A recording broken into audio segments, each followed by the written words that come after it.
আস্তাজিব লাকুম, তোমার প্রভু তোমাকে ডেকে বলেছে আমাকে ডাকো, আমি মাফ করে দেবো। সুবহানাল্লাহ বিহামদিহি। কত বড় কথা, আমাকে ডাকো, নিরাশ হয়েও না, হতাশ হয়েও না। আল্লাহর গজব বেশি না রহমত বেশি? আল্লাহর রহমত বেশি।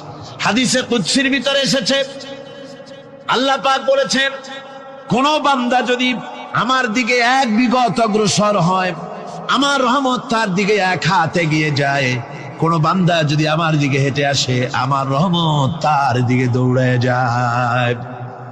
বান্দা যখন আল্লাহর দরবারে দুহাত উঁচু করে চোখের পানি ফেলে দেয়, মুসলিম শরীফের হাদিসের ভিতরে এসেছে, গভীর রাত্রে, রাতের তৃতীয় অংশে আল্লাহ রাব্বুল আলামিন প্রথম আকাশে আসেন আর ডেকে বলেন, পৃথিবীতে আছো নাকি কেউ গুনাহ করে জীবন বরবাদ করে দিয়েছো, আমার কাছে মাফ চাও।